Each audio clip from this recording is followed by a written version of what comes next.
Breaking news చూస్తున్నాం. రాయలసీమలోని assembly టికెట్ల కేటాయింపుపై సందిగ్ధత వీడడం లేదు.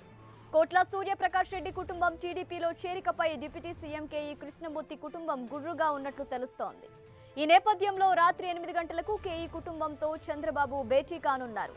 ఈ సమావేశం ముగిసిన తర్వాత జమ్మలమడుగు అసెంబ్లీ టికెట్ కేటాయింపుపై మంత్రి ఆదినారాయణ రెడ్డి, ఎమ్మెల్సీ రామసుబ్బారెడ్డిలతో చర్చించనున్నారు. అదేవిధంగా చీరాల ఎమ్మెల్యే ఆమంచి కృష్ణమోహన్తో ప్రత్యేకంగా భేటీ కానున్నారు చంద్రబాబు.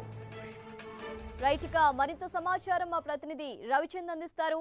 రవిచంద్, చెప్పండి, రాయలసీమలో రాజకీయాలు ఏ విధంగా ఉన్నాయి? ఝాన్సీ, చంద్రబాబు ఈ రాత్రి 3 కీలక సమావేశాల్లో పాల్గొనబోతున్నారు.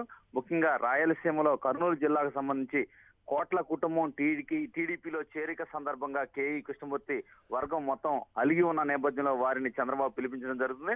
వారు సోదరులతో కలిపి నిన్నటి నుంచి కూడా అమరావతిలోనే ఉండటం జరిగింది. ఈ ఉదయం కూడా చంద్రబాబును కలిసిన నేపథ్యంలో ఈ రాత్రికి చర్చించి దీనికి ఒక పరిష్కారం కనుగొందామని వారికి చెప్పడం జరిగింది. అదే విధంగా చూస్తే కనుక ఈ ఆమంచి కృష్ణమోహన్, చీరాల ఎమ్మెల్యే ఆమంచి కృష్ణమోహన్ వ్యవహారం కూడా టీడీపీ చాలా సీరియస్ గా చూస్తుంది. సిట్టింగ్ ఎమ్మెల్యే పార్టీ మారటం పట్ల ప్రజల్లో తప్పుడు అభిప్రాయాలు వెళ్తాయి, పార్టీ పట్ల కొంత నెగిటివ్ గా ఉన్న ఫీలింగ్ ప్రజల్లోకి వెళ్తుంది అని నష్ట నివారణ చర్యలకు టీడీపీ అధిష్టాన వర్గం రంగంలో దిగింది. ఈ నేపథ్యంలో ఆ జిల్లాకు చెందిన సిద్ధ రాఘవరావును రంగంలో దించి అతన్ని ఎండబెట్టుకు తీసుకురమ్మని కూడా పార్టీ ఆదేశించింది. ఈ నేపథ్యంలో ఆయన విజయవాడ చేరుకోవడం జరిగింది. ఆయన రాత్రి 8 గంటలకు చంద్రబాబుతో సమావేశం అవబోతున్నారు. ఝాన్సీ. థాంక్యూ రవిచంద్.